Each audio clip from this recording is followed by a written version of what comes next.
সম্মানিত মুসলিম সমাজ, আল্লাহ তাআলা রাসূল সাল্লাল্লাহু তাআলা সাল্লামের আগমন দিবসকে কেন্দ্র করে আহলে সুন্নাতুল জামাত অনেক প্রকারের কাজ করে থাকে। কিছু মানুষ এই কাজগুলোকে দেখে বিদআত বলে, কেউ নাজায়েজ বলে, কেউ হারাম বলে। সুন্নিরা করে কি? সুন্নিরা বিশেষ করে যদি কোনো ব্যক্তি পারে তো সেই দিন আমরা রোজা রাখি। নবীজি সাল্লাল্লাহু আলাইহি ওয়াসাল্লামের আগমন দিবসে কোরআন তেলাওয়াত করি। সেই দিন আমরা ফাতিহার আয়োজন করি। সেই দিন আমরা ভোজের আয়োজন করি, খাবারের আয়োজন করি। সেই দিনেই আমরা দরুদ ও সালাম বেশি বেশি করে নবীজি সাল্লাল্লাহু আলাইহি ওয়াসাল্লামের প্রতি পেশ করি এবং সেই দিন জুলুসের আয়োজন করি এবং শেষে আল্লাহ তাআলার কাছে দোয়া করে আমাদের অনুষ্ঠানগুলো আমরা সমাপ্ত করি। এই কাজের সমষ্টিকে আমরা আমাদের দেশে ঈদে মিলাদুন নবী সাল্লাল্লাহু আলাইহি ওয়াসাল্লাম পালন করা বলে থাকি। সম্মানিত মুসলিম সমাজ, এই সমস্ত কাজ জায়েজ কি জায়েজ নয়, কিছুটা আমার পূর্বে আমার এই ছাত্র হযরত আল্লামা মাওলানা মুফতি আসগর আলী সাহেবের জবান হতে কিছুটা শুনেছেন, আমিও কিছুটা বলবো। বেশিক্ষণ বিরক্ত করব না। জি বলুন। জি রকুল, আচ্ছা, মোহাম্মদ রকুল সাহেব 50 কেজি গম, আচ্ছা 50 কেজি ধান দান করেছেন। আল্লাহ তাআলা ওনার দানকে কবুল করুন এবং ওনার ধানে আরো বেশি বেশি করে বরকত দান করুন, বলেন আমিন। যারা যারা বাকি আছেন, মেহফিল করতে খরচা হয়েছে আর মেহফিলে যে অবশিষ্ট টাকা সেটা হয়তো কোনো পারপাসে লাগানো হবে, মসজিদ নাকি মসজিদে পারপাসে লাগানো হবে। অতএব দান করলে আপনার টান হবে না, দান করলে আপনার মান বাড়বে, সম্মান বাড়বে, এই জন্য দান করতে থাকেন। হাদিস শুনুন, কোরআনের আয়াত শুনুন। আমি কোরআন শরীফে থেকে সূরা আলে ইমরান আয়াত নম্বর 164 এখান থেকে তেলাওয়াত করেছি। আল্লাহ তাআলা বলেন, লাকাদ মান্নাল্লাহু আলাল মুমিনিনা ইদ বাসা ফীহিম রাসূলা। আল্লাহ তাআলা বলেন, নিশ্চয়ই আল্লাহ তাআলা মুমিনদের প্রতি বড় ইহসান করেছেন, বড় কৃপা করেছেন মুমিনদের প্রতি আল্লাহ তাআলা। কখন? ইজ বাসা ফীহিম রাসূলা, যখন আল্লাহ তাআলা নিজ হাবিবকে, নিজ নবীকে তাদের মধ্যে প্রেরণ করেছেন। জোরে বলেন সুবহানাল্লাহ। সুবহানাল্লাহ। হে মুসলমান, আপনাকে জিজ্ঞেস করতে চাই, এই পৃথিবী বানিয়েছে কে? এক কথায় উত্তর দিন তো কে? জোরে বলেন না কে? আকাশ বানিয়েছেন আল্লাহ, সূর্য বানিয়েছেন আল্লাহ, চন্দ্র বানিয়েছেন আল্লাহ, অক্সিজেন নাইট্রোজেন বানিয়েছেন আল্লাহ, গাছপালা নদী নালা ইত্যাদি বানিয়েছেন কে? আল্লাহ। আপনার দেহকে, আপনার মধ্যে যাহা কিছু আছে, each and everything is created only by almighty Allah. প্রত্যেকটা জিনিস একমাত্র সৃষ্টি করেছেন কে? আল্লাহ। মুসলমান, আপনাকে বলতেছিলাম যে আল্লাহ তাআলা গোটা কায়নাতকে সৃষ্টি করেছেন, কিন্তু ভাই আপনাকে বলতে চাই আল্লাহ তাআলা জমিনকে সৃষ্টি করে মানব এই বিশ্বের মানুষকে বলেননি, হে আমার বান্দারা, আমি তোমার জন্য জমিনকে সৃষ্টি করে তোমার প্রতি বড় কৃপা করেছি। আসমানকে বানানোর পরে আল্লাহ তাআলা বলেননি, হে আমার বান্দারা, আসমানকে বানানোর পরে তোমার প্রতি বড় কৃপা করেছি। গাছপালা নদী নালা ইত্যাদি সৃষ্টি করেছেন আল্লাহ, কিন্তু আল্লাহ তাআলা বলেননি যে তোমার প্রতি বড় ইহসান করেছি। কিন্তু পৃথিবীতে যখন নিজের হাবিব, নিজের প্রিয়তম রাসূল সাল্লাল্লাহু আলাইহি ওয়াসাল্লামকে প্রেরণ করেছেন, তখন আল্লাহ তাআলা ঘোষণা দিয়েছেন, লাকাদ মান্নাল্লাহু আলাল মুমিনিনা। এবার আল্লাহ তাআলা বড় ইহসান করেছেন, বড় কৃপা করেছেন যে আল্লাহ তাআলা নিজ হাবিবকে তোমাদের মধ্যে প্রেরণ করেছেন। জোরে বলেন সুবহানাল্লাহ। আচ্ছা, নবীজি সাল্লাল্লাহু আলাইহি ওয়াসাল্লাম দুনিয়াতে আগমন করেছেন। আচ্ছা বলেন তো, একটা হলো সৃষ্টি, একটা হলো সৃষ্টি তৈরি করা, আর একটা হলো প্রেরণ করা। দুইটার মধ্যে কিন্তু পার্থক্য আছে। বা সৃষ্টি করা মানে হলো ততক্ষণাৎ সৃষ্টি করা হয়েছে, আগে ছিল না। আর পাঠানো বা প্রেরণ করার মানে হলো আগে থেকেই ছিল, ওখান থেকে এখানে পাঠানো হয়েছে। নবীকে কি করেছেন আল্লাহ তাআলা? 12ই রবিউল আউয়াল শরীফে নবীকে আল্লাহ তাআলা সৃষ্টি করেননি। 12ই রবিউল আউয়ালে আল্লাহ তাআলা নবীকে বানাননি, বরং 12ই রবিউল আউয়াল শরীফে এই পৃথিবীতে নবীজি সাল্লাল্লাহু আলাইহি সাল্লামকে পাঠিয়েছেন। জোরে বলে সুবহানাল্লাহ। আর নবীকে বানিয়েছেন কখন? নবী কি সৃষ্টি করেছেন কখন? তো মাদারিজুন নবুয়ার মধ্যে জিল নাম্বার 2 পেজ নাম্বার 2 এর মধ্যে শাহ আব্দুল হক মুহাদ্দিসে দেহলভী একটি সহিহ হাদিস নকল করেছেন, যেখানে নবীজি বলছেন আউয়ালু মা খালাকাল্লাহু নূরি, the first thing which is created by Almighty Allah is my নূর। নবী বলছেন যে যেই জিনিসকে আল্লাহ তাআলা সর্বপ্রথম সৃষ্টি করেছেন, যাকে আল্লাহ তাআলা আসমানের আগে, জমিনের আগে, পৃথিবীর আগে, সাত তবক জমিনের আগে, সমস্ত মাখলুকাতের আগে সৃষ্টি করেছেন, নবীজি বলছেন সেটা হলো আমার নূর। জোরে বলেন সুবহানাল্লাহ।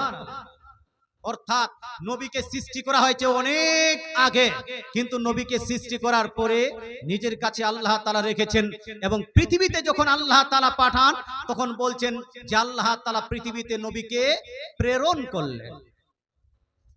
আচ্ছা, নবীজি প্রেরিত হয়েছেন পৃথিবীতে, নবীজি কি ছিলেন ভাব? জিন। একটু হানা বলুন না বাবা। জিন ছিলেন? ভূত? হ্যাঁ, গাছপালা, নদী নালা ইত্যাদির মধ্যে না। আল্লাহ তাআলা বলছেন রাসূলাম মিন আনফুসিহিম, সেই রাসূল হবেন মুমিনদের মধ্য হতে, সে রাসূল হবেন মানব জাতির মধ্য হতে। জোরে বলেন সুবহানাল্লাহ। অর্থাৎ আমাদেরকে মানতে হবে নবী ছিলেন মানুষ, নবীকে গরু ছাগল বলা যাবে না।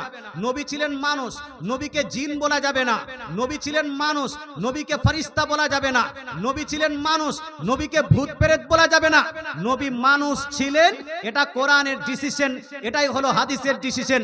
কিন্তু এখন যদি মানুষ বলতে গিয়ে নিজের মতো বলে ফেলেন, এটা কি ঠিক হবে? হানা বলুন। মানুষ তো বলবেন, কিন্তু যদি বলেন না আমাদের মতোই মানুষ ছিলেন, আমাদের মতোই হাত ছিল, আমাদের মতোই চোখ ছিল, আমাদের মতোই আপনার শরীর অঙ্গ প্রত্যঙ্গ ছিল, এটা কিন্তু বাড়াবাড়ি হয়ে যাবে। নবী মানুষ ছিলেন এটা ঠিক, কিন্তু আমাদের মতো সাধারণ মানুষ ছিলেন না। হে মুসলমান, এই মর্মে এই এলাকার অনেকগুলো মানুষ বলেন নবীজি হলেন আমাদেরই মতো মানুষ। আমি বলবো ভাই, নবী মানুষ হলে ছিলেন ঠিক, কিন্তু আমাদের মতো সাধারণ মানুষ বলা যাবে না। আপনার মধ্যে অনেকগুলো মানুষ কালো আছে, কিন্তু আমার নবী কালো ছিলেন না। আপনার মধ্যে অনেকগুলো মানুষ ল্যাংড়া আছে, আমার নবী ল্যাংড়া ছিলেন না। আপনার মধ্যে অনেকগুলো মানুষ মোটা আছে, আমার নবী মোটা ছিলেন না। আপনার মধ্যে অনেকগুলো মানুষ অজ্ঞ আছে, আমার নবী অজ্ঞ ছিলেন না। আপনার মধ্যে অনেকগুলো মানুষ মূর্খ আছে, আমার নবী মূর্খ ছিলেন না। আপনার মধ্যে এমন অনেকগুলো মানুষ আছে যারা এতটাই মূর্খ যে মানুষ তাকে বেটি পর্যন্ত দিতে চান না, কিন্তু নবী তো সেই নবী যেই নবীর কাছে আসার জন্য বেটিরাও পাগল ছিল, বেটির বাপরাও পাগল ছিল। কথা বুঝতে পারছেন? তো নবীকে নিজের মতো বলা যাবে? বলছে হুজুর হাত ছিল আমাদের মতো। আমি বলবো না না, হাতটাও আপনার মতো না। আপনার হাত পৃথিবীতে থেকে যায়, কিন্তু নবী হাত উঠালে জান্নাত পর্যন্ত পৌঁছে যায়। জোরে বলে সুবহানাল্লাহ। মুসলমান, আপনার মধ্যে চোখ ছিল না, বুখারী শরীফের মধ্যে লিপিবদ্ধ আছে আপনার চোখ পৃথিবীর মানুষকে শুধু দেখতে পায়, কিন্তু আমার নবী, আপনার নবী ইরশাদ করেন ইন্নী লা আনজুরু ইলাইহি মিন মাকামি হাসা, আমি মদিনায় বসে হাউজে কাউসারকে দেখতে পাচ্ছি। জোরে বলে সুবহানাল্লাহ। হে মুসলমান, আপনাকে বলতে চাই আপনারও পা আমার নবীরও পা, কিন্তু নবীর পায়ের মতো আপনার পা নয়, আপনার পায়ের মতো আমার নবীর পা নয়। আপনি যদি কাঁটায় পা রাখেন, কাঁটা আপনাকে আপনার চুবাবে।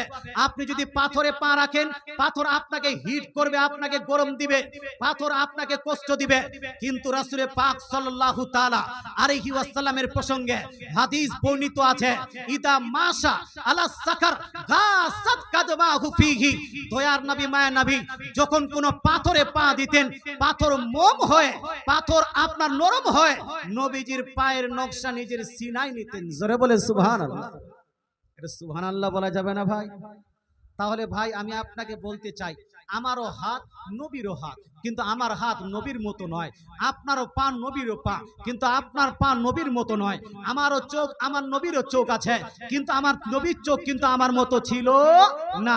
আমার চোখ সামনের দিককে দেখে, কিন্তু বুখারী শরীফের মধ্যে লিপিবদ্ধ আছে নবী বলছেন ইন্নী লা আনজুরু খালফি কামা আনজুরু ইলা, নবীজি ইরশাদ করেন নিশ্চয়ই আমি যেভাবে সামনে দেখি তদ্রূপ পিছন দিকেও দেখতে পাই। জোরে বলে সুবহানাল্লাহ।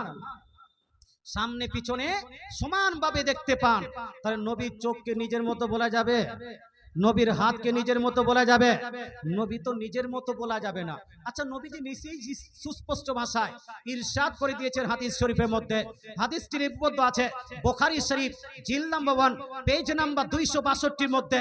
নবীজি ইরশাদ করেন, ইন্নী লাস্তু কা আহাদিন মিনকুম, definitely certainly I am not like any of you. নবীজি বলছেন, হে আমার উম্মত উম্মতিরা শুনে নাও, নিশ্চয়ই আমি পৃথিবীর কোন মানুষের মতো না। জোরে বলেন সুবহানাল্লাহ। অর্থাৎ পৃথিবীর কোন মানুষ নবীর মতো হতে পারেনি, আর কিয়ামত পর্যন্ত হতে পারবে না। তো নবী মানুষ ছিলেন, আল্লাহ সেটা বলছেন, নবীকে আমি পৃথিবীতে প্রেরণ করেছি মানুষের মধ্য হতে। আমি যেটা আলোচনা করছিলাম সেটা হলো এই যে নবীজি সাল্লাল্লাহু আলাইহি ওয়াসাল্লামের প্রসঙ্গে আল্লাহ তাআলা বলছেন, নিশ্চয়ই আমি মুমিনদের প্রতি বড় ইহসান করেছি যখন মুমিনদের মধ্য হতে আমি নবীজিকে প্রেরণ করেছি। এবার নবীজি পৃথিবীতে এসে করবেনটা কি? তো আল্লাহ তাআলা বলছেন, ইয়াতুলু আলাইহিম আয়াতিহি। এই রাসূল পৃথিবীতে এসে আল্লাহ তাআলার নিদর্শন, আল্লাহ তাআলার আয়াত সমূহ পৃথিবীর মানুষের সম্মুখে পেশ করবেন। যেটা হলো আল্লাহর নিশানি, এটা হলো আল্লাহর নিদর্শন, এটা হলো আল্লাহর আয়াত। মুসলমান আর কি করবেন? ওয়া ইউযাক্কিহিম, আর পৃথিবীর মানুষকে পাক এবং সাফ করবেন। জোরে বলেন সুবহানাল্লাহ। হে মুসলমান, আপনাকে বলতে চাই, পৃথিবীতে নবীজি আসার আগে পৃথিবীতে অন্ধকারাচ্ছন্ন ছিল, পৃথিবীতে অজ্ঞতার যুগ ছিল। পৃথিবীর মানুষ নিজের আপনার বেটিকে জিন্দা কবরে দাফন করত, বিধবা নারীদের প্রতি অত্যাচার করত। এই পৃথিবীর মানুষ মেয়েদের হককে আপনার মেরে খেত, মেয়েদেরকে লাঞ্ছিত বঞ্চিত করত। নবীজি সাল্লাল্লাহু তাআলা সাল্লাম পৃথিবীতে আসার পরে মেয়েদের সম্মান বাড়িয়েছে কিনা? হ্যাঁ না বলুন। মেয়েদের সম্মান বাড়িয়েছেন, আপনার মায়েদের সম্মান বাড়িয়েছেন, কন্যা সন্তানের মর্যাদা আমার নবী দিয়েছেন। নবীজি বলছেন, কারো ঘরে যদি একটা কন্যা সন্তান জন্মগ্রহণ করে তার জন্য একটা জান্নাত বুকিং হয়ে যায়। কারো ঘরে যদি দুইটা সন্তান জন্মগ্রহণ করে, দুইটা কন্যা সন্তান, তার জন্য দুইটি জান্নাত থেকে যায়। রাসূল পাক সাল্লাল্লাহু আলাইহি ওয়াসাল্লাম এসে পৃথিবীর মানুষকে পাক এবং সাফ করেছেন নাপাকি থেকে, পাক ও সাফ করেছেন কুফর থেকে, পাক ও সাফ করেছেন শিরকের আপনার দুর্গন্ধ থেকে। এই পৃথিবীর মানুষ শিরক করত, মূর্তি পূজা করত, গাছকে পূজা করত, সূর্যকে পূজা করত। আল্লাহ তাআলা রাসূল এসে বলেছেন, না না, গাছকে পূজা করা যাবে না, সূর্যকে পূজা করা যাবে না, মূর্তিকে পূজা করতে হবে না। একমাত্র ইবাদত চলবে কার? জি, আল্লাহ। তো নবীজি সাল্লাল্লাহু আলাইহি ওয়াসাল্লাম পৃথিবীতে এসে মানুষকে পাক এবং পবিত্র করলেন। আগে আল্লাহ তাআলা বলছেন, ওয়া ইউআল্লিমুহুমুল কিতাবা ওয়াল হিকমা, আর এই নবী পৃথিবীতে গিয়ে মানুষকে শিক্ষা দিবেন কিতাবের এবং হিকমতের। জোরে বলেন সুবহানাল্লাহ। কিসের শিক্ষা দিবেন ভাই? কিতাবের আর হিকমতের। কিতাব কোন কিতাব? কিতাব হলো এই কোরআন শরীফ। এই কোরআন শরীফে আছে কি? আল্লাহ তাআলা বলছেন, নাযালনা আলাইকাল কিতাব তিবিয়ানাল লিকুল্লি শাই। হে নবী, আপনার প্রতি আমি এমন এক কিতাবকে নাজিল করেছি যেই কিতাবের মধ্যে সমস্ত বিষয়ের জ্ঞান বিদ্যমান আছে। জোরে বলেন সুবহানাল্লাহ। পৃথিবীতে সমস্ত জ্ঞান একদিকে, পৃথিবীর সমস্ত বই একদিকে, পৃথিবীর সমস্ত কিতাব একদিকে, আর কোরআন মাজিদ একদিকে। বলুন তো, জ্ঞান কোথায় বেশি পাওয়া যাবে? কোরআনে না অন্যান্য কিতাবে? কোরআন শরীফে আল্লাহ তাআলা বলছেন যে নিশ্চয়ই আমি আপনার প্রতি এমন এক কিতাবকে নাজিল করেছি যেই কিতাবের মধ্যে সমস্ত জিনিসের বিশ্লেষণ আছে। নবী কিতাব শিখাবেন। আচ্ছা বলেন তো ভাই, আমার নবী যদি আপনাকে কিতাব শিখান, পৃথিবীর মানুষকে কিতাব শিখান, নবী শিক্ষিত হবেন না অশিক্ষিত? জোরে বলুন না, শিক্ষিত না অশিক্ষিত? একজন অশিক্ষিত মানুষ আলিফ বা তা সা জানে না, ক খ গ জানে না, এ বি সি ডি জানে না। ওকে যদি একটা কিতাব দেন আর বলেন যে কিতাবটা পড়ান, তো কিতাবটা পড়াতে পারবে? পড়াতে পারবে না। নবীজি সাল্লাল্লাহু আলাইহি ওয়াসাল্লাম প্রসঙ্গে আল্লাহ তাআলা বলছেন, আমি যেই রাসূলকে তোমাদের মধ্যে প্রেরণ করব বা প্রেরণ করেছি, সেই রাসূল পৃথিবীর মানুষকে কিতাব পড়াবেন, অর্থাৎ মহাগ্রন্থ কোরআন পড়াবেন। এখান থেকে বোঝা যায় আমার নবীকে নিরক্ষর বলা যাবে না, আমার নবীকে ইলিটারেট বলা যাবে না, আমার নবীকে অশিক্ষিত বলা যাবে না, আমার নবীকে মূর্খ বলা যাবে না। আমার নবীকে শিক্ষিত করে প্রেরণ করেছেন কে? আল্লাহ। নবীজি বলছেন পৃথিবীর মানুষ শিক্ষক হয়, অনেকগুলো শিক্ষক আছে না, হরিপুর স্কুলে শিক্ষক আছে, পাটনা ইউনিভার্সিটিতে শিক্ষক আছে, যারা পাটনা ইউনিভার্সিটিতে শিক্ষক আছে, হরিপুর স্কুলে শিক্ষক আছে, এরা শিক্ষক কোথায় হয়েছে ভাই? মায়ের পেটে। হানা বলুন না, মায়ের পেটে তো হয়নি, এখানে এসে মাধ্যমিক পাস করলো, উচ্চ মাধ্যমিক পাস করলো, বিএ পাস করলো, বিএড পাস করলো, তারপর পরীক্ষা দিয়ে তারপর চাকরি পেল। তার মানে পৃথিবীর মানুষ মাস্টার হয়, পৃথিবীতে পড়াশোনা করে, ডাক্তার হয়, পৃথিবীতে পড়াশোনা করে, ব্যারিস্টার হয়, পৃথিবীতে পড়াশোনা করে, আলিম হয়, পৃথিবীতে পড়াশোনা করে। কিন্তু আমার নবী, আপনার নবী, দয়ার নবী, মায়া নবী ইরশাদ করেছেন, হাদিসটি সুনান ইবনে মাজার মধ্যে লিপিবদ্ধ আছে, রাসূলুল্লাহ বলছেন বুইস্তু মুআল্লিমান, আল্লাহ তাআলা রাসূল বলছেন আল্লাহ তাআলা পৃথিবীতে নয় বরং আল্লাহ তাআলা আমাকে শিক্ষক করে পৃথিবীতে প্রেরণ করেছেন। জোরে বলেন সুবহানাল্লাহ। অর্থাৎ নবীজি আগে থেকেই শিক্ষক হয়ে এসেছে। সেই নবীর আগমন দিবস 12ই রবিউল আউয়াল আমরা পালন করছি, আগামীতে পালন করব না। কি কি মাধ্যমে পালন করেন? প্রথমত আমরা মিলাদের মাধ্যমে পালন করি। আজকের এই জালসা ঈদে মিলাদুন নবীর জালসা, এই জালসার মাধ্যমে পালন করছি। তারপরে 12ই রবিউল আউয়াল শরীফে আপনাদের দেশে রোজা রাখে বাপ? রোজা রাখে? কেউ রাখে না। রাখে? কেউ রাখে না। কিন্তু এই মা বোন, আপনাদের উদ্দেশ্যে বলছি, 12ই রবিউল আউয়ালের দিনে ছেলেরা যাবে জুলুস করতে, ছেলেরা হয়তো মিছিল করবে, আপনারা বাড়িতে বসে বসে কি করবেন? পারলে নবীজি সাল্লাল্লাহু আলাইহি ওয়াসাল্লামের নামে একটা করে এই 12ই রবিউল আউয়াল শরীফে একটা করে রোজা পালন করবেন। জোরে বলেন সুবহানাল্লাহ। কি পালন করবেন ভাই? রোজা। কেন? তার কারণটা হলো এই, আমার নবী, আপনার নবী, দয়ার নবী, মায়ার নবীর হাদিস। এই হাদিসটি সহিহ মুসলিম শরীফ জিল নাম্বার 1 হাদিস নাম্বার 2807 এর মধ্যে লিপিবদ্ধ আছে। আন আবি কাতাদাতাল আনসারী রাদিয়াল্লাহু তাআলা আনহু ক্বালা সুইলা রাসূলুল্লাহ সাল্লাল্লাহু তাআলা আলাইহি ওয়াসাল্লাম আন সাওমিল ইসনাইন ফাকালা ফীহি উলিদতু। অর্থাৎ দয়ার নবী, মায়ার নবী, দয়ার নবী, মায়ার নবী প্রত্যেক সোমবারের দিনে রোজা রাখতেন। নবীজি যে সোমবারের দিনে রোজা রাখতেন, নবীকে জিজ্ঞেস করা হলো, ইয়া রাসূলুল্লাহ, আপনি সোমবারের দিনে রোজা রাখেন কেন?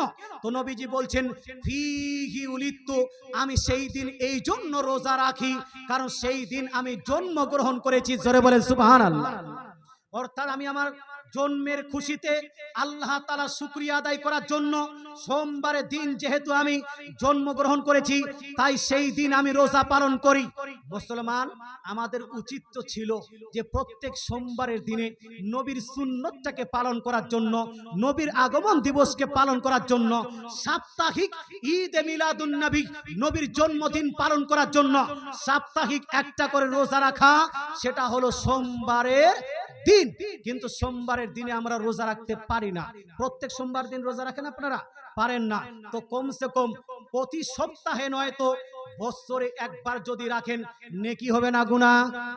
এই নেকি হবে না গুনাহ? তাহলে মা বোন, আপনারা যদি সুযোগ পান সোমবারের দিনে রোজা রাখবেন।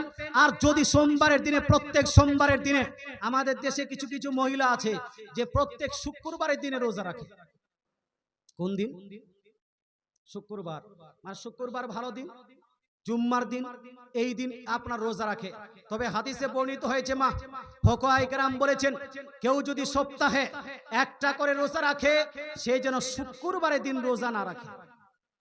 শুক্রবার দিন রোজা না রাখে, শুক্রবারের দিন শুধু শুক্রবারের দিনটা রোজা রাখা, এটা হলো মাকরুহ।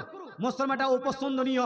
অতএব যদি আপনি রোজা রাখতে চান সপ্তাহে একটা, তাহলে ওই রোজাটা রাখবেন শুক্রবারে নয়, বরং কোন দিন? কোন দিন জি? সোমবারের দিন। কারণ আমার নবী সোমবারের দিনে রোজা রাখতেন।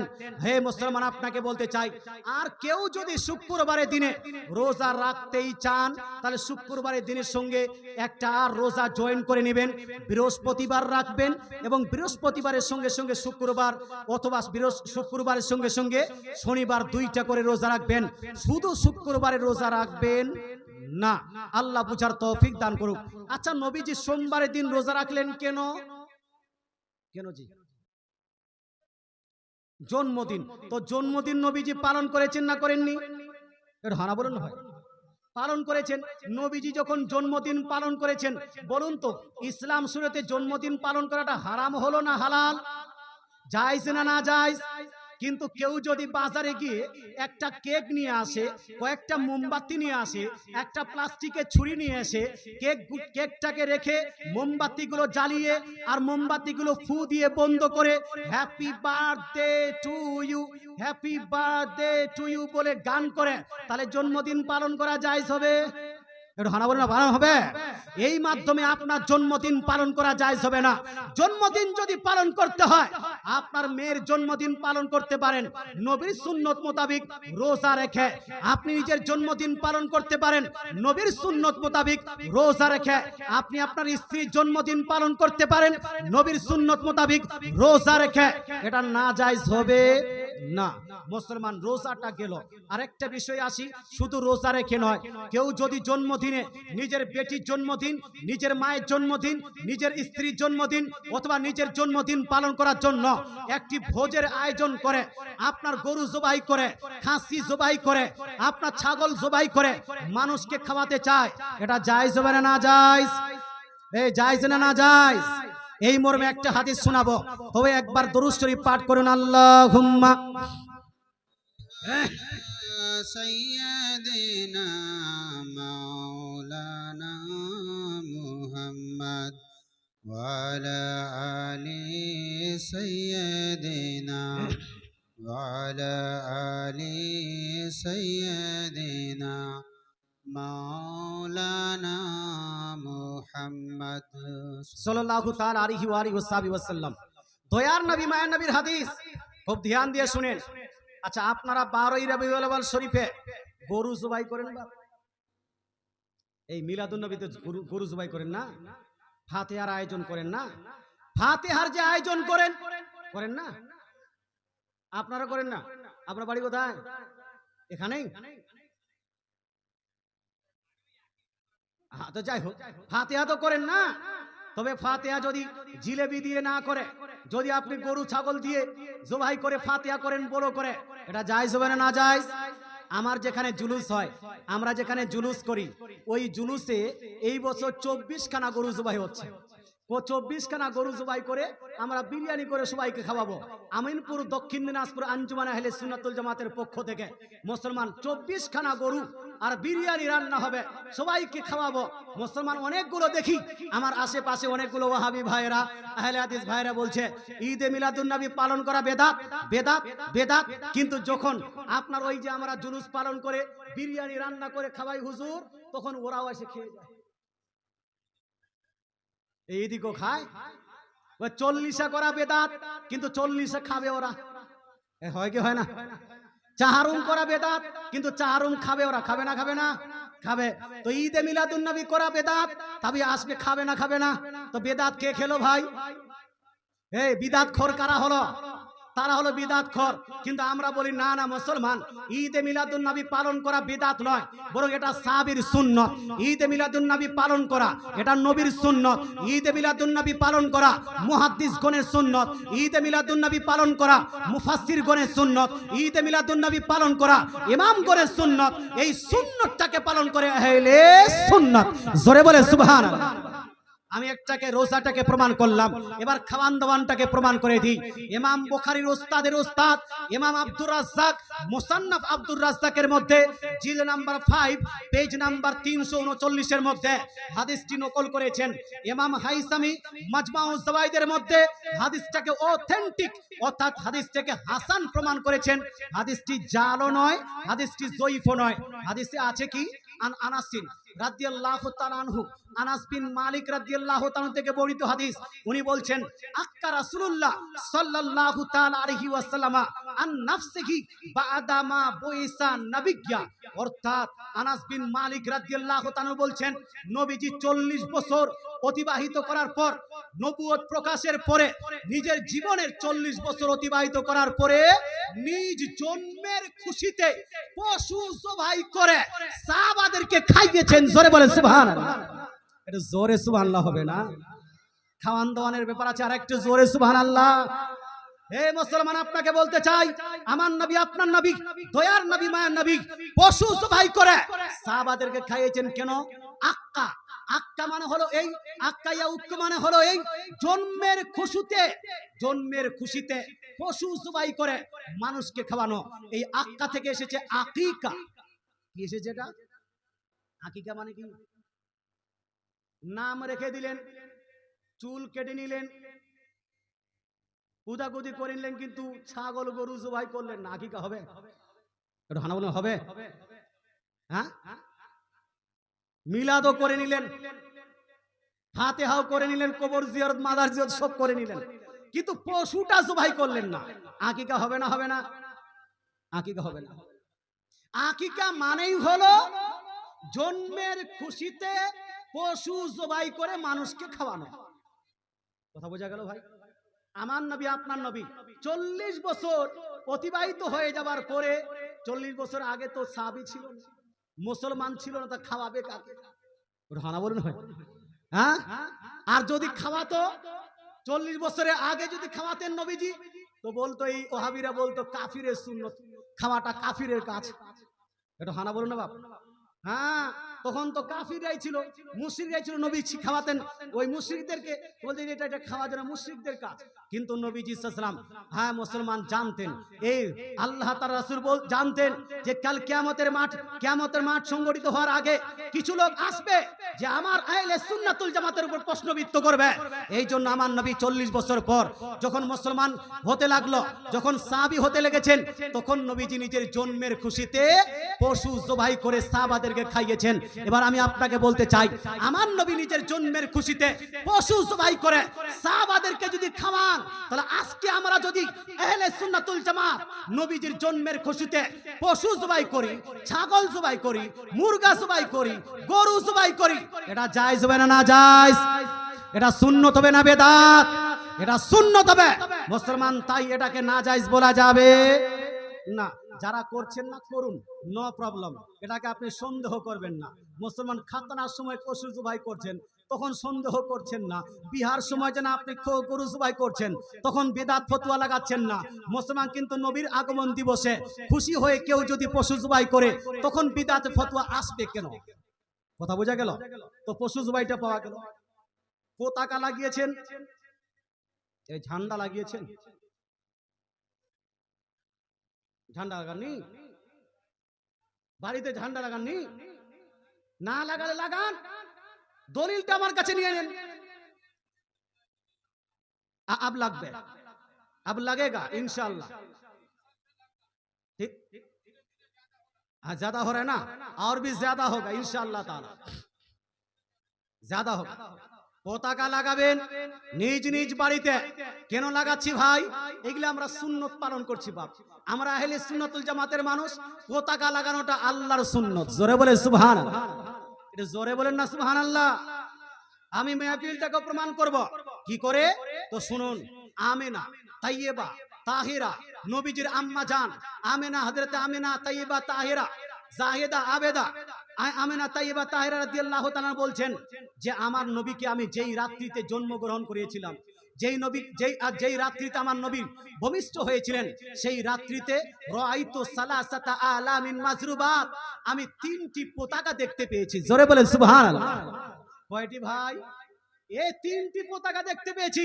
আলামান ফিল মাশরিকি ওয়া আলামান ফিল মাগরিবি ওয়া আলামান আলা জাহরিল কাবাতি ওয়া ফি রিওয়ায়াতিন আলামান আলা জাহরি বাইতি আও ফাওকা বাইতি।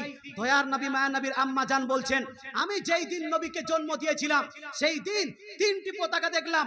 একটি পতাকা লাগানো হলো পৃথিবীর পূর্ব দিকে, একটা পতাকা লাগানো হলো পৃথিবীর পশ্চিম দিকে, আর একটি পতাকা লাগানো হলো কাবা গৃহের কাবার ছাদের উপর, একটি পতাকা লাগানো হলো আমার বাড়ির ছাদের উপর। জোরে বলেন সুবহানাল্লাহ। এটা জোরে সুবহানাল্লাহ। আচ্ছা বলুন তো, পতাকাটা লাগিয়েছিলেন কে? জিবরিল আলাইহিস সালাম। জিবরিল আলাইহিস সালামকে পাঠিয়েছেন কে? জোরে বলেন না কে? জিবরিল আলাইহিস সালাম আল্লাহর কথা ব্যতীত, আল্লাহর হুকুম ব্যতীত এক চুল এদিক সেদিক করেন না। তাহলে বুঝা গেল আল্লাহ তাআলা জিবরিলকে বলেছেন, হে জিবরিল, আমার হাবিব, আমার লাবিব, আমার দোস্ত পৃথিবীতে আগমন করবে। যাও আজকের রাত্রিতে পৃথিবীর এক প্রান্ত থেকে অপর প্রান্ত পর্যন্ত আর পৃথিবীর কেন্দ্রবিন্দু কাবা শরীফে এবং আমার নবীর ঘরে তুমি পতাকা লাগিয়ে আসো। জোরে বলে সুবহানাল্লাহ। সেটাকে সুন্নত পালন করো তো, সেই সুন্নতটাকে পালন করো তো। এই সুন্নতুল জামাত নবীজির আগমন দিবস আসলে নবীজির পতাকা লাগায়।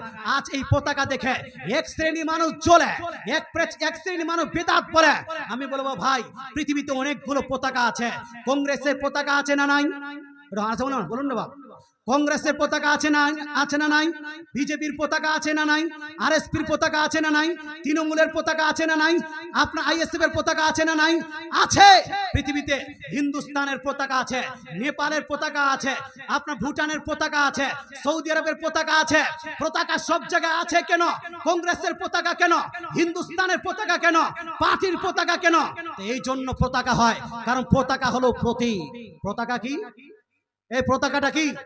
পতাকাটা হলো একটা প্রতীক, পতাকাটা হলো একটি আলামত। একটা পার্টি চলবে, পার্টির একটা পতাকা লাগবে। একটি দল চলবে, দলের একটা পতাকা লাগবে। একটা দেশ চলবে, দেশের একটা পতাকা লাগবে। মুসলমান সব জিনিস একটা পতাকা আছে। হিন্দুদের একটা বিজেপি, হিন্দুদের আপনার হিন্দুত্ববাদীর পতাকা আছে। মুসলমান যদি সব জায়গায় পতাকা থাকে, ইসলামের পতাকা থাকবে না? থাকবে না? থাকবে না? থাকবে না? ইসলামের পতাকা কোনটা? আমি বলবো ইসলামের পতাকা সেটাই যেটা আমার নবীর জামাত, নবীর আগমন দিবসে জিবরিল আলাইহিস সালাম লাগিয়েছিলেন। জোরে বলে সুবহানাল্লাহ। হে মুসলমান, ইসলামের পতাকা সেটাই যেটা আল্লাহ তাআলা নবীজির আগমন দিবসে আমেনা তাইয়্যিবা তাহেরা রাদিয়াল্লাহু তাআলা আনহার বাড়ির ছাদে লাগানো হয়েছিল। ইসলামের পতাকা সেটাই যেটা আল্লাহ তাআলা রাসূলের আগমন দিবসে কাবা গৃহের ছাদে লাগানো হয়েছে। জোরে বলে সুবহানাল্লাহ।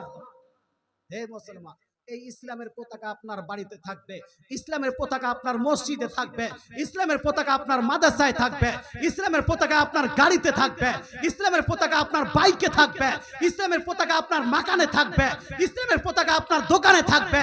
সব জায়গায় পতাকা আর পতাকা থাকবে। এটাকে বন্ধ করা যাবে না। সাজিয়ে এই মুসলমান, আপনাকে বলতে চাই, তো পতাকা লাগানো জায়েজ প্রমাণ হলো আল খাসাইসুল কুবরার মধ্যে ইমাম জালালউদ্দিন সুয়ুতী এটাকে উল্লেখ করেছেন। দালাইলুন নবুয়ার মধ্যে ইমাম আবু নুআইম ইসফাহানি এই হাদিসটি উল্লেখ করেছেন। আরো বহু ইমাম এই হাদিসটিকে উল্লেখ করেছেন। মুসলমান, আপনাকে বলতে চাই, পতাকা অবশ্যই লাগান। আচ্ছা, কিছুক্ষণ আর কি আলোচনা করব? রাগ করবেন? রাগ করবেন ভাই? রাগ করবেন না? শুনবেন যারা একটু হাত তুলে বলুন না ইয়া রাসূলুল্লাহ। যারা যারা হাত তুলেছেন 500 টাকা করে দিন তো, 500 টাকা করে দিন তো। শোনার জন্য দরকার আছে। হবে না? একজন হবে না ভাই, 1000 টাকা। এই দেখেন আচ্ছা পাক্কা নবীজির আশিক, উনি বলছেন 500 টাকা কেন হুজুর? আমি তো 1000 টাকা দিব। নাম কি? আব্দুল খালিক, 500 টাকা। কি নাম? সৈফুর রহমান সাহেব, 500 টাকা। এই যে দুইজন হয়ে গেল। আরেকজন বলো 1000 টাকা। কে? কি নাম ভাইজান? সাহেব, সাহেমুল সাহেব, উনি দিয়েছেন 500 টাকা। তিনজন হয়ে গেল। কি নাম? মেহের আলী সাহেব, উনি দিয়েছেন 500 টাকা। দুলাল, দুলাল, দুলাল 500 টাকা। মাশাআল্লাহ, 5 জন হয়ে গেছে। কি নাম? শহীদুর রহমান সাহেব, 1000 টাকা। এই যে 6 জন হয়ে গেল। আরেকজন 1000 টাকা যে দিল হুজুর, কি নাম? আমিনুল ইসলাম সাহেব, 1000 টাকা। 7 জন হয়ে গেছে। একটু জোরদার নারাটা লাগান তো। নারায়ে তাকবীর। এটা জোরদার হলো জি। নারায়ে তাকবীর, নারায়ে রিসালাত, নারায়ে রিসালাত। সরকার কি आमद, सरदार की आमद, मक्की की आमद, मदनी की आमद। हे मुसलमान, की नाम?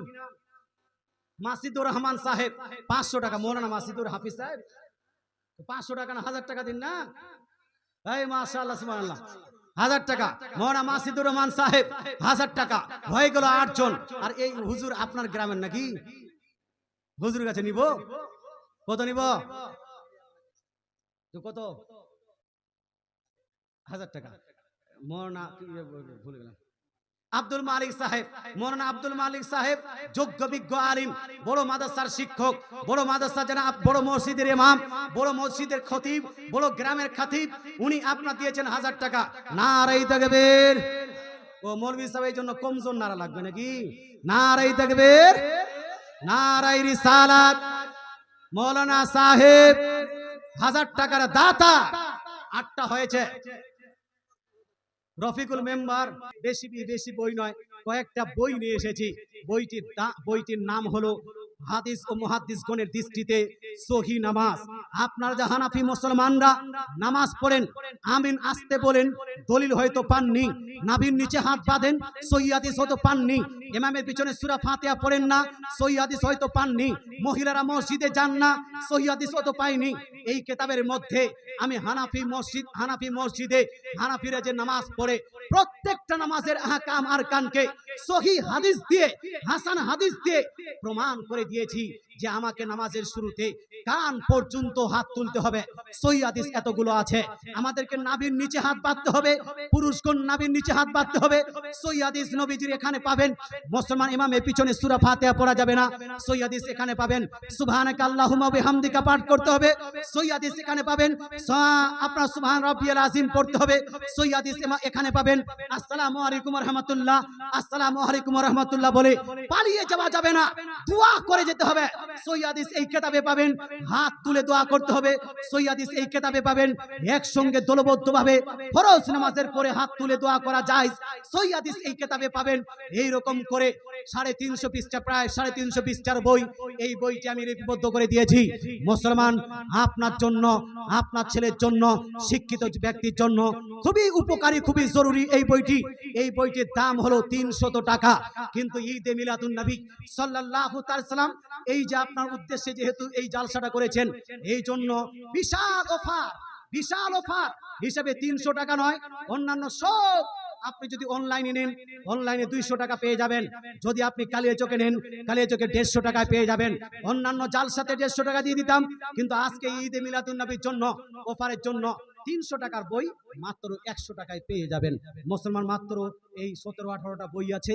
যদি পারেন নিজে 100 টাকা দিয়ে বইটা নিয়ে নেন, আপনার ঈমান বাঁচাবে, আপনার আমল বাঁচাবে। মুসলমান বইটা নেবেন, নিজে পড়বেন, নিজে বন্ধু বান্ধবদের পড়াবেন। আর যদি কোনো আহলে হাদিস ভাই আপনার নামাজে কোনো প্রশ্ন করে, আপনাকে নিজের থেকে ঝগড়া করার দরকার নাই, তাহলে বইটা বলবেন বইটা একবার পড়ো আর হানাফিদের নামাজটাকে ভুল প্রমাণ করে দেখাও। তাই 100 টাকা করে এই আপনার হযরতকে 100 টাকা দিয়ে বইটা নিয়ে নেন। মাত্র 100 টাকা। একবার দরুদ শরীফ পড়ি, তার মধ্যে কে কে নেবেন নিয়ে নেন। আল্লাহুম্মা পড়ুন, দরুদ পড়ুন। আল্লাহুম্মা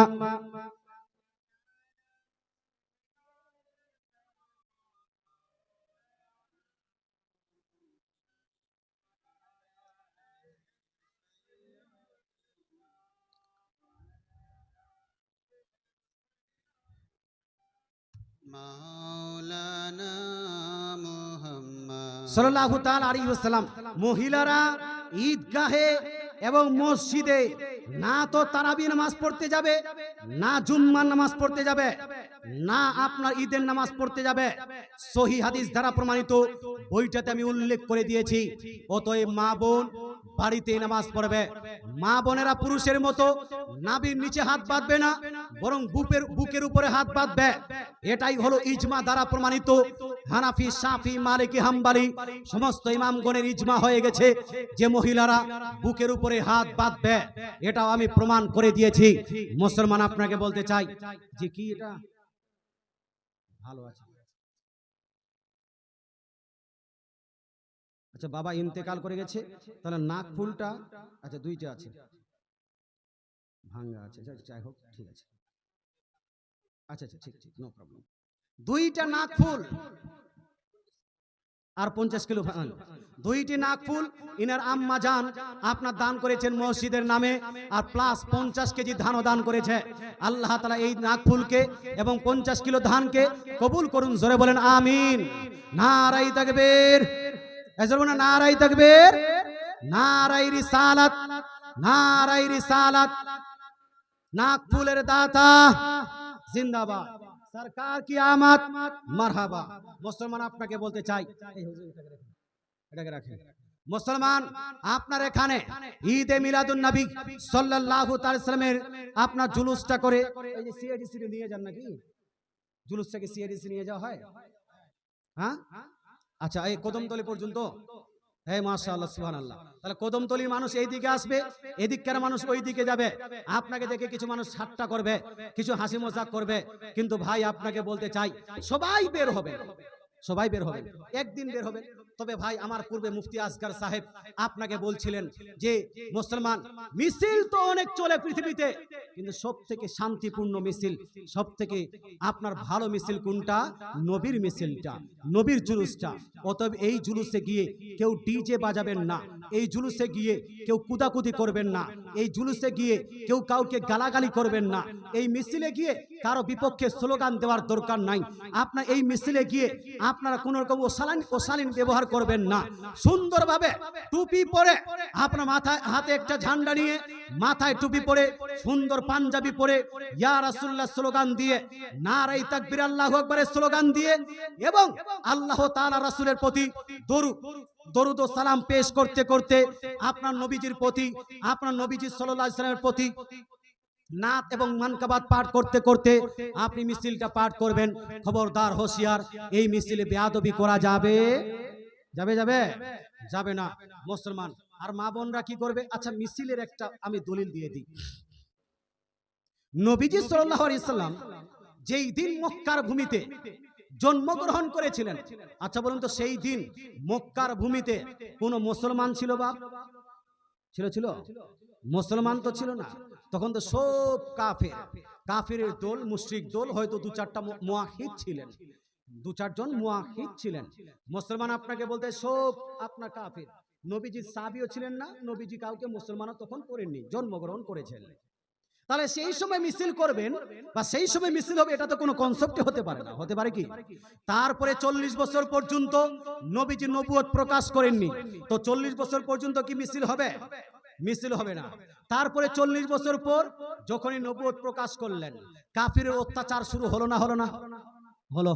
কাফিরের অত্যাচার শুরু হলো, জ্বালাতন শুরু হলো।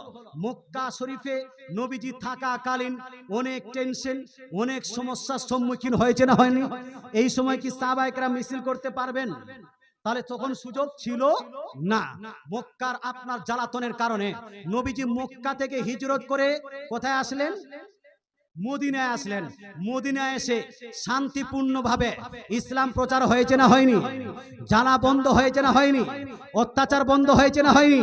মদিনায় যখন এসেছেন নবীজি সাল্লাল্লাহু আলাইহি সাল্লাম, সেই সময় নবীজি সাল্লাল্লাহু আলাইহি সাল্লামের প্রতি অত্যাচার বন্ধ হয়েছে বলে নবীজি যেই দিন মদিনা শরীফে আগমন করেছিলেন, সেই প্রথম দিনেই নবীজির আগমন দিবস ছিল 12ই রাবিউল আউয়াল শরীফে। জোরে বলেন সুবহানাল্লাহ।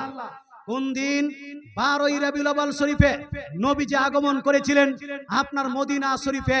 যেই দিন নবীজি 12ই রাবিউল আউয়াল শরীফে মদিনা শরীফে আগমন করেন, সর্বপ্রথম জুলুস পার করেছিলেন সেই মদিনার সাহাবায়ে কেরাম। জোরে বলেন সুবহানাল্লাহ। কোথাকার জি? মদিনার সাহাবায়ে কেরাম। এই পর্বে কয়েকটা হাদিস আপনাকে শোনাচ্ছি। আপনার এলাকায় দুই একটা আহলে হাদিস আছে, মৌলবি যারা আমার বক্তৃতা শুনে বলছে এই বক্তৃতার যে রেফারেন্স, সেই রেফারেন্সটা তো হাদিসে নাই। আরে আপনাকে বলতে চাই, আপনার বাপ, আপনার 14 খানদান যেই মক্কার ভূমিকে মানে, যেই মক্কা শহরকে বর্তমান মানে, সেই মক্কা থেকে, সৌদি আরব থেকে যেই সহিহ মুসলিম ছাপানো হয়, সেই সহিহ মুসলিমের আমি রেফারেন্স দিচ্ছি। সেই সহিহ মুসলিম শরীফ যেটা মদিনা শরীফে ছাপানো হচ্ছে, মক্কাতে ছাপানো হচ্ছে, সেই সহিহ মুসলিম শরীফের জিল নাম্বার 2 হাদিস নাম্বার 7707। কত নাম্বার হাদিস বললাম?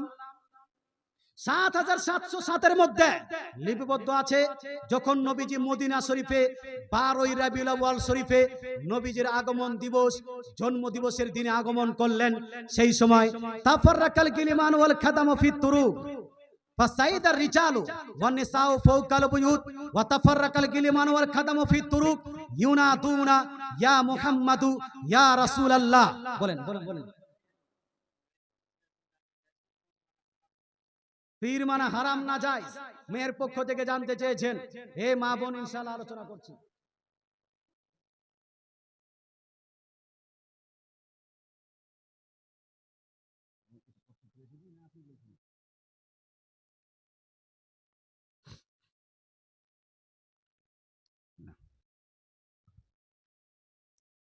সম্মানিত মুসলিম সমাজ, দেখেন মহিলাদের প্রশ্ন, এটা খুব সিরিয়াস নিতে হবে যে পীর মানা জায়েজ না না জায়েজ। হানা বলুন বাবা। হ্যাঁ, আপনাদের এখানে এলাকায় বহু আছে এমন যারা পীর মানে না। পীর মানে, পীর মানে না। আর আপনারা পীর মানেন কি মানেন না? কিন্তু কোনটা মানেন পীর? ভণ্ড পীর না ভালো পীর? হ্যাঁ, খাজা গরিব নামাজের মতো যদি পীর হয় তো মানবো না মানবো না ভাই? মানবো। আলাউল হক পান্ডবীর মতো যদি পীর হয় মানবো না মানবো না? হুজুর নিজামুদ্দিন আউলিয়ার মতো যদি পীর হয় তাহলে মানবো না মানবো না? বড় পীর আব্দুল কাদের জিলানী রাদিয়াল্লাহু তাআলার মতো যদি পীর হয় মানবো না মানবো না? আর যদি কোনো পীর এসে মেয়েদের সঙ্গে আড্ডা করে একে মানা যাবে? কোনো ব্যক্তি এসে যদি নামাজ পরিত্যাগ করে তাহলে একে পীর মানা যাবে? কোনো ব্যক্তি যদি মেয়েদেরকে নিয়ে নূর বিতরণ করে, এই যে ঘরের ভিতরে ঢুকে আপনার মহারাজপুর এলাকায় কোনো একটা পীর এসে নূর বিতরণ করছিল, মুসলমান আপনাকে বলতে চাই তাহলে এই রকম পীর মানা যাবে? যদি কেউ দাড়ি কাটে, অর্থাৎ ছোট ছোট করে দাড়ি রেখেছে, নামাজ রোজার সঙ্গে সম্পর্ক নাই, একে কি পীর মানা যাবে? না এ শয়তানের ছোট ভাই? হানা বলুন বাপ, এরা হলো শয়তানের ছোট ভাই। যেই ব্যক্তিরা ইসলাম প্রচার করে আমাদের কাছে নিয়ে এসেছেন তাদেরকে পীর আমরা মানি। সুলতান জালালউদ্দিন আশরাফ, উনাকে আমরা কি বলছে, জালালউদ্দিন তাবরেজি, তিনাকে আমরা পীর মানি। আলাউল হক পান্ডবী, ইনাকে আমরা পীর মানি। আখিয়ে পাক সিরাজউদ্দিন আখিয়ে পাক, পীরানা পীর রোশন জমির, উনাকে আমরা কি পীর মানি। মুসলমান এখনো যদি কোনো ভালো পীর হয়, পরেজগার মুত্তাকি হয়, আলিমে দ্বীন হয়, তার সিলসিলা যদি নবীর সঙ্গে কানেক্টেড থাকে, তাকে মান্য করা যাবে, অন্যথায় কোন খারাপ পীরকে শ্রদ্ধা করা যাবে না। আচ্ছা, মান্য করার মানে কি? তাকে ধূপকাঠি দিতে হবে? ধনা বলুন বাপ, মোমবাতি দিয়ে তাকে ঘুরাতে হবে? না না মুসলমান। তার সামনে দুধ কেলা দিতে হবে? না না। তাকে কি সাজদা করা হবে? না না মুসলমান। সাজদা চলবে কার? এজন্য সাজদা চলবে কার? না তো পীরকে সাজদা করা চলবে, না পীরের মাজারকে সাজদা করা চলবে, না পীরকে সাজদা করা চলবে, না বাপের কবরকে সাজদা করা চলবে। যত সাজদা একমাত্র কার জন্য? এজন্য কার জন্য? আল্লাহর জন্য। মুসলমান আপনাকে বলতে চাই, তো পীর মানার মানে কি? তার পা ধুয়ে পানি খেতে হবে? আপনারা খেয়েছেন কেউ? কিন্তু ফারাজিরা, আপনি দিকে কি যে বলে জানি না, ওই ওরা সাইফিরা বলছে যে পা ধোয়া পানি খাচ্ছে। হ্যাঁ, বলছে না? বদনাম করছে, বদনাম। এটার সঙ্গে সত্যতার কোনো সম্পর্ক আছে? আপনার, আমি তো কোনোদিন খাইনি ভাই, মানে আপনারা যদি খেয়ে থাকেন, বদনাম করছে, তো বদনাম করাটা কি ভালো? এটা মিথ্যা হয় কি হয় না? মিথ্যা কি মিথ্যা নয়? তাহলে এটা মিথ্যাবাদী হলো না হলো না? এরা মিথ্যাবাদী হলো। পীর মানা মানে হলো পীর এসেছে তাকে শ্রদ্ধা করতে হবে। কি করতে হবে? সম্মান করতে হবে। একজন আলিমের সম্মান করা জরুরি আছে কি নাই? তো পীর আলিম হয় না? হয় না? যদি কেউ জাহিল হয়, মূর্খ হয়, ও পীর হতে পারবে? তাহলে আলিমের সম্মান করা যেভাবে জরুরি, পীরের সম্মান করা ততটাই জরুরি। কেউ যদি পীর আসে তাহলে তাকে বলতে হবে আমাদেরকে নসিহত করুন, ইসলামের আলোচনা শুনান, কোরআন হাদিসের বাণী শুনান। পীর সাহেবরা আসবে, কোরআন হাদিসের বাণী শোনাবে। নিজের ঘর থেকে কিছু যদি বলে ওটাকে মান্য করা চলবে? চলবে? চলবে? মুসলমান আপনাকে বলতে চাই, তাহলে পীর মা বল, পীর যদি ভালো হয় মানতে কোনো সমস্যা নাই। আর যদি পীর কালো হয়, রং কালো হতে পারে, কিন্তু কর্মের দিক থেকে যদি কালো হয়, রংটা কালো, কালো বললে এই আপনার গোপালপুরের দিকে জালসাগর দিকে গেছিলাম, ওই যে আপনার মিল্কির দিকে, ওখানে একটা পীর এসে কালো, কিছু লোক বলছে এইটা পীর হতে পারে না। পীর আবার কালো হয় নাকি? কি বলছে? পীরের নামে? পীরের নামে মানে কি? ওখানে কি জবাই করছে পীরের নামে? হ্যাঁ, শুনেন, এই শুনেন শুনেন, ঠিক আছে, প্রশ্ন ঠিক আছে। বলছে হুজুর পীরানা পীর যাচ্ছে মুরগা খেতে। একটু বলি আমি আপনাকে।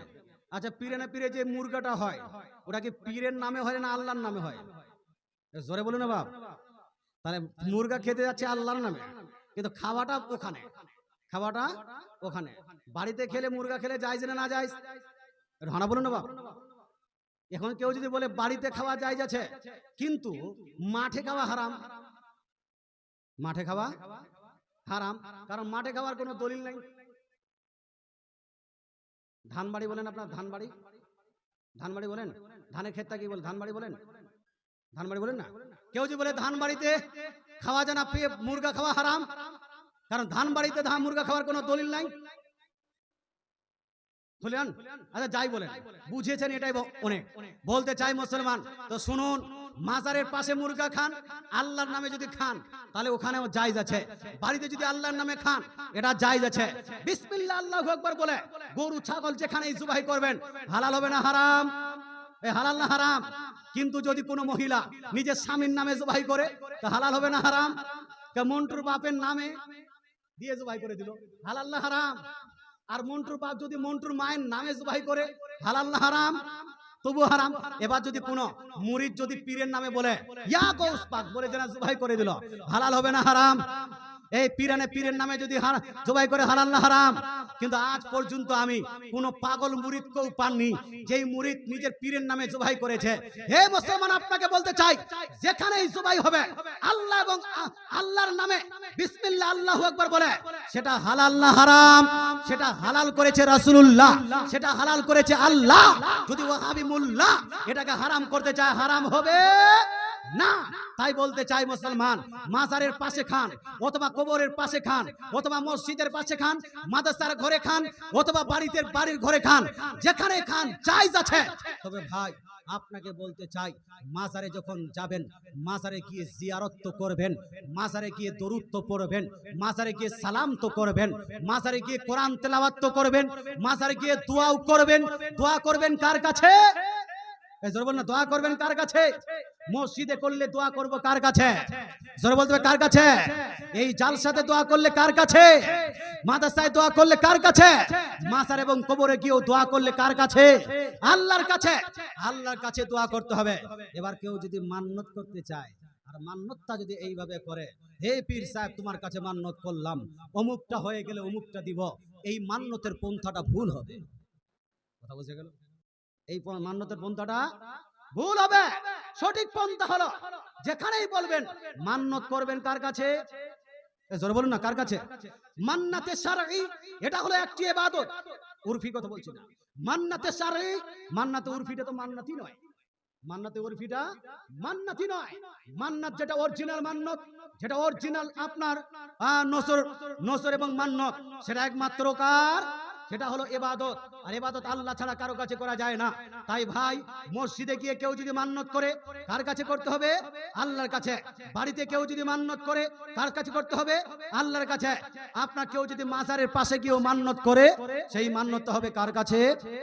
আল্লাহর কাছে। তবে ভাই আপনাদের এখানে শুধু নয়, আমাদের সুন্নিদের অনেকগুলো জায়গাতে এই যে গরু ছাগলের মান্নত করে, এখানে কিছু ভুল ভ্রান্তিও হয়। ভুল ভ্রান্তি হয় না? হয় না? হয় না? হয় না?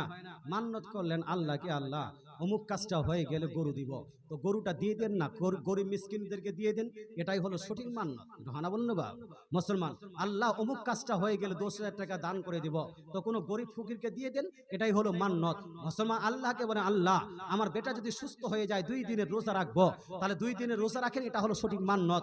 আপনি আল্লাহর কাছে মান্নত করে, আল্লাহ আমার যদি স্বামী ভালো হয়ে যায় বা আমার স্ত্রী যদি ভালো হয়ে যায় 10 রাকাত নামাজ পড়বো, এটা হলো মান্নাত। কোরআন শরীফ পাঠ করব, এটা হলো মান্নাত। মুসলমান যদি গরু ছাগল দিতে চান দেন আল্লাহর রাস্তায়। কিন্তু মুসলমান আমি আপনাকে বলতে চাই, মুসলমান কি বলছেন আপনারা? যেটা বলছেন ওটা করছেন না, যেটা করছেন ওটা বলছেন না। মুসলমান কি বলছেন একটু ধ্যান দিবেন না? বলবেন না? ধ্যান দেন। কি বলছেন? বলছেন আল্লাহ অমুক কাজটা যদি হয়ে যায় তাহলে এই মাজারে একটা গরু দিব। কি দিব? এটা বলেন না, মাজারে একটা গরু দিব। খুব ধ্যান দিয়ে শুনেন, মাজারে একটা গরু। কি বলেছেন? মাজারে একটা গরু দিব, কিন্তু অমুক কাজটা হয়ে গেল। তারপরে গরুটা ক্রয় করলেন, একটা বাস ভাড়া বা গাড়ি ভাড়া করলেন, গাড়িতে ডেকচি মেকচি সব নিয়ে নিলেন। আর ডেকচি মেকচি নেওয়ার পরে কিছু নামাজিকে নিলেন, কিছু ইমাম সাহেবকে নিলেন। তারপরে আপনার ভাবি বলছে, হে দেওর তুমি তো যাও যে না পীরে না পীরে, ওখানে শুনেছি একটা বড় দিঘি আছে, তালাব আছে, ওই পুকুর আছে, ওই পুকুরটা দেখার আমারও খুব ইচ্ছা করছে, যদি এই বাহানাতে আমাকেও সঙ্গে নিয়ে যেতে খুব ভালো হতো। ভাবিটা বলছে, তো ভাবিটাকে সঙ্গে নিয়ে নিলেন। তো আপনার স্ত্রী বলছে যে তুমি আমার ভাবিকে নিয়ে যাবে, আমাকে নিয়ে যাবে না কেন? আপনার স্ত্রীকেও সঙ্গে নিলেন, আপনার বেটিকে সঙ্গে নিলেন, দাদি নানি সবাইকে সঙ্গে নিয়ে চলে গেলেন পিরানা পিরে যাওয়ার পরে গরুটা জবাই হলো, মাংস ভাগ হয়ে গেল, মাংস রান্না হয়ে গেল। মাংস রান্না হওয়ার পরে ওই মাংসটা গোটা রান্না করার পরে গোটা মাংসটা রেখে নিলেন, আর 2 টুকরা গোশত আর কিছুটা ভাত দিয়ে মাজারে পাঠিয়ে দিলেন। মাজারে পাঠিয়ে দেওয়ার পরে ওখানে ফাতিহা পড়লেন। ফাতিহা পড়ার পরে ওটা আবার ফেরত আসলো না, ওটা আবার ফেরত আসলো। ফেরত এসে আবার ওই আপনার জায়গাতে হান্ডি মান্ডিতে চলে গেল। চলে যাওয়ার পরে সবাই বসে খাওয়া দাওয়া করলেন, একটু বাজারে কেনাকাটি করলেন। তারপর ওই যে পুকুর দেখতে যাবেন, পুকুর দেখতে বাহানে ভাবির সঙ্গে একটু গল্প করে আসলেন, গল্প টল্প করে বাড়ি ফিরে আসলেন। আমি আপনাকে জিজ্ঞেস করতে চাই, মুসলমান আপনি বললেন ইয়া আল্লাহ অমুক কাজটা হয়ে গেলে মাজারে একটা আমি গরু দিব, মাজারে গরু দিব বলেছিলেন, কিন্তু মুসলমান আপনি কি গরুটা দিলেন? এটা হানা বলুন না ভাই, গরুটাকে মাজারে আদৌ দিয়েছেন? নো। শুনেন, তাহলে কি হয়েছে আপনার কাজটা হয়েছে বললাম না, যেটা বলছেন সেটা করছেন না, যেটা করছেন সেটা বলছেন না। আপনার কাজ হয়েছে এমন, আল্লাহ গ্রামে তো অনেক গরু খেয়েছি, গ্রামে গরু খেতে খেতে খেতে হাঁপিয়ে গেলাম, আল্লাহ অমুক কাজটা যদি হয়ে যায় তো গ্রামে খাবো না, এই আপনার গ্রামের লোকজনকে নিয়ে গিয়ে ওই অলির মাজারে গিয়ে খেয়ে আসবো। এটা হলো ভাই।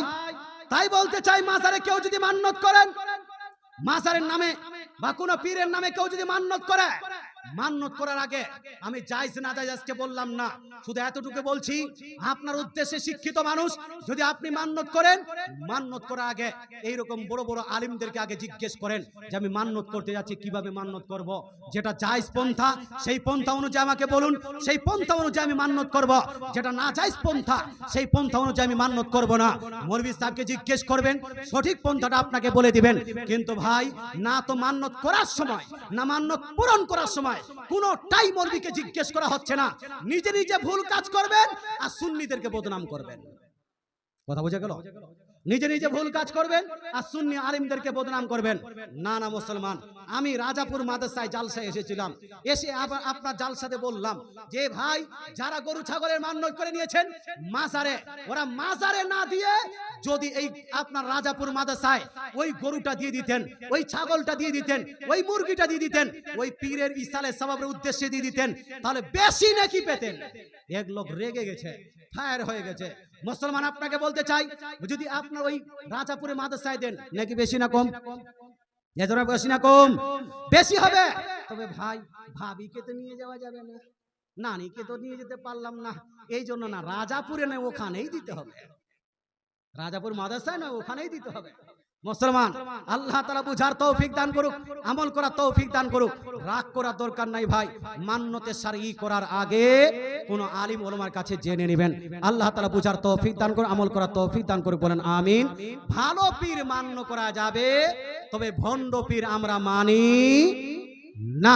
একবার দরুদ শরীফ পড়ি, আমার বক্তৃতা শেষ করি। আল্লাহুম্মা সাল্লি আলা সাইয়্যিদিনা মাওলানা মুহাম্মদ ওয়া আলা আলি সাইয়্যিদিনা ওয়া আলা আলি সাইয়্যিদিনা মাওলানা মুহাম্মদ সাল্লাল্লাহু তাআলা আলাইহি ওয়াসাল্লাম। মাত্র 2খানা হাদিস পড়বো, আমার বক্তৃতা সমাপ্ত করব। তার আগে কেউ যদি বাকি থাকেন, কেউ এখনো যদি কালেকশন দেওয়া বাকি থাকেন, একটু ঝটঝট করে দিয়ে যান বাপ। 2খানা হাদিসের মধ্যে একটা সৌদি আরবের হাদিস পড়ছিলাম, হাদিসটা পড়েছিলাম কিন্তু তরজমা করেননি। এই তরজমাটা শুনেন। সৌদি আরবের ছাপ সহিহ মুসলিম শরীফ জিল নাম্বার 2 হাদিস নাম্বার 7707 এর মধ্যে লিপিবদ্ধ আছে, যখন নবীজি 12ই রবিউল আউয়াল শরীফে আগমন করেছেন, সেই 12ই রবিউল আউয়াল শরীফে মদিনাবাসী সাহাবায়ে কেরামের মধ্যে যারা যুবক বৃন্দ, যারা গোলাম ছিল, যারা যৌবন কালে ছিল, এরা মদিনার অলিতে গলিতে, পাহাড় পর্বতে মদিনার অলিতে গলিতে বিক্ষিপ্ত আকারে মিছিল বার করলেন, ইউনাতুনা ইয়া মুহাম্মাদু ইয়া রাসূলুল্লাহ। আর তারা ওই মিছিলে স্লোগান দিচ্ছিলেন, ইয়া মুহাম্মাদু ইয়া রাসূলুল্লাহ। জোরে বলে সুবহানাল্লাহ, জোরে সুবহানাল্লাহ। আচ্ছা, আরেকটা হাদিস শুনাই। আমরা বলি সরকার কি আমত, জোরে বলুন না। সরকার কি আমদ, সরদার কি আমদ, মক্কি কি আমদ। আচ্ছা, সরকার কি আমদ এটা কোন ভাষা? উর্দু ভাষা, উর্দু ফার্সি ভাষা। সরকার কি আমদ উর্দু ফার্সি ভাষা। নারায়ে তাকবীর, আল্লাহু আকবার। নারায়ে রিসালাত, ইয়া রাসূলুল্লাহ। সরকার কি আমদ, মারহাবা। এটাই বলেন না? আচ্ছা, এই স্লোগানগুলো দেখেন। ইয়া রাসূলুল্লাহ স্লোগান সহিহ মুসলিম থেকে প্রমাণ করলাম। আর সরকার কি আমদ এটা হলো ফার্সি। এর আপনার বাংলাটা কি? নবীজি সাল্লাল্লাহু আলাইহি ওয়াসাল্লাম আগমন করেছেন, সেই আগমনের শুভাগমন, ওয়েলকাম, স্বাগতম, এটাই তো। এর আরবি কি হবে? এর আরবি হবে, এই যে হুজুর উলামায়ে কেরাম আছেন এখানে, জাআ মুহাম্মাদুন রাসূলুল্লাহ। কি আরবি হবে? জা মুহাম্মাদুন নবিয়ুল্লাহ। এটা হলো আরবি, এটা হলো আরবি। সরকার কি আমদ মারহাবা, সরদার কি আমদ মারহাবা, নবীজির আগমন মারহাবা, মক্কির আগমন মারহাবা। এগুলো বাংলা, ফার্সি, উর্দু। মুসলমান আমার নবী, আপনার নবী যেই দিন আগমন করেছেন 12 রবিউল শরীফে, সেই দিনের আপনার হাদিস, সহিহ হাদিস শোনাচ্ছি। আপনার ইমাম আপনার হাকিম মুস্তাদরাক লিল হাকিমের মধ্যে হাদিসটি নকল করার পরে বলছেন, হাযা হাদিসুন সহিহুল ইসনাদ। হাদিসটি হলো ইসনাদ অনুযায়ী সহিহ, সহিহ, সহিহ। এই হাদিসে আপনার লিপিবদ্ধ আছে হাদিস নাম্বার 4282। কত নাম্বার হাদিস বললাম? 4282-এর মধ্যে সহিহ হাদিসে আবু বকর সিদ্দিক রাদিয়াল্লাহু তাআলা বলছেন, নবীজি সাল্লাল্লাহু তাআলা আলাইহি ওয়াসাল্লাম যেই দিন মদিনা শরীফে আগমন করলেন, মদিনা শরীফে যখন আগমন করলেন, মদিনার মানুষেরা সবাই রাস্তাতে বের হয়ে গেলেন। জোরে বলে সুবহানাল্লাহ। খারাজান নাস, লোকজন বের হয়ে পড়লেন, আপনার রাস্তাঘাটে বের হয়ে পড়লেন। আর তারা বলছিলেন, কি বলছিলেন? আল্লাহু আকবার, যা মুহাম্মাদুন রাসূলুল্লাহ, আল্লাহু আকবার, যা মুহাম্মাদুন রাসূলুল্লাহ। তারা স্লোগান দিচ্ছিলেন, নারায়ে তাকবীর, আল্লাহু আকবার, তারপরে যা মুহাম্মাদুন রাসূলুল্লাহ, অর্থাৎ সরকার কি আমদ মারহাবা, সরদার কি আমদ মারহাবা। মুসলমান তাহলে যা মুহাম্মাদুন রাসূলুল্লাহ এই স্লোগান দিয়েছেন প্রথমে কে? আবু বকর সিদ্দিক বলছেন, সাহাবায়ে কেরাম। জোরে বলেন সুবহানাল্লাহ।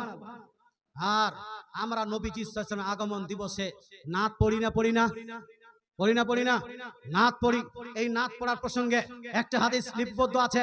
হাদিসটি লিপিবদ্ধ আছে আল বেদায়া ওয়ান নিহায়ার মধ্যে, ইবনে কাসির উল্লেখ করেছেন, দালাইলুন নবুয়ার মধ্যে ইমাম বাইহাকি উল্লেখ করেছেন, আস-সিকাত মধ্যে ইমাম ইবনে হিব্বান নকল করেছেন। হাদিসটি হলো এইভাবে যে নবীজি সাল্লাল্লাহু আলাইহি ওয়াসাল্লাম লাম্মা কাদিমা রাসূলুল্লাহ সাল্লাল্লাহু আলাইহি ওয়াসাল্লাম আল মাদিনাতা ফাজাআলান নিসাউ ওয়াসিবিয়ানু ওয়াল ওয়ালাইদু ইয়াকুলনা তালা আল বাদরু আলাইনা মিন সানিয়াতিল বিদাই ওয়াজাবা শুকরু আলাইনা মাদা লিল্লাহি দাই। অর্থাৎ রাসূলুল্লাহ সাল্লাল্লাহু আলাইহি ওয়াসাল্লাম যেই দিন মদিনাতে আগমন করেছিলেন 12 রবিউল আউয়াল শরীফে, 12 রবিউল আউয়াল শরীফে মদিনার সমস্ত নারীরা, মদিনার সমস্ত ছোট ছোট বাচ্চারা, মদিনার সমস্ত আপনার ছোট ছোট মেয়েরা নবীর প্রতি নাত পড়ছিলেন। নাতটি হলো আরবিকে নাত, তালা আল বাদরু আলাইনা মিন সানিয়াতিল বিদাই ওয়াজাবা শুকরু আলাইনা মাদা লিল্লাহি দাই। জোরে বলে সুবহানাল্লাহ। এটা আমরা পড়ি না? আমরাও তো নাত পড়ি। তাহলে নাত পড়া হাদিস দ্বারা প্রমাণ। নারায়ে তাকবীরের স্লোগান, আল্লাহু আকবারের স্লোগান 12 রবিউল আউয়াল শরীফে, এটাও হাদিস দ্বারা প্রমাণ। ইয়াস রাসূলুল্লাহ স্লোগান হাদিস দ্বারা প্রমাণিত। তারপরে আর সরকার কি আমদ, এটা হলো হাদিস দ্বারা প্রমাণিত। জুলুস করাও হাদিস দ্বারা প্রমাণিত। এটা আহলে হাদিসরা না মানতে পারে, তবে হাদিস যখন পেয়েছি, কোরআন হাদিসে যখন এসেছে, সুন্নিরা কি ছাড়বে? ছাড়বে না। কারণ সুন্নিদের স্লোগান হলো কোরআন হাদিস যেই দিকে আমরা আছি, কোরআন হাদিস যেই দিকে সুন্নি মুসলমান সেই দিকে। আল্লাহ তাআলা আমাদের সবাইকে ঈদে মিলাদুন নবী সঠিকভাবে পালন করা তৌফিক দান করুক, বলেন আমিন। এই বলে বক্তৃতার ইতি টানছি। বক্তৃতার মাঝে কেউ যদি কষ্ট পেয়ে থাকেন ক্ষমা প্রার্থী। আর কোরআন ও হাদিসে যদি কোনো রকম ত্রুটি করে থাকি তাহলে তওবা পড়তেছি, আস্তাগফিরুল্লাহ রাব্বি মিন কুল্লি জামবি ওয়া আতুবু ইলাইহি, লা ইলাহা ইল্লাল্লাহু মুহাম্মাদুর রাসূলুল্লাহ সাল্লাল্লাহু তাআলা আলাইহি ওয়া আলিহি ওয়া সাহবিহি ওয়া সাল্লাম, ওয়া মা আলাইনা ইল্লাল বালাগ।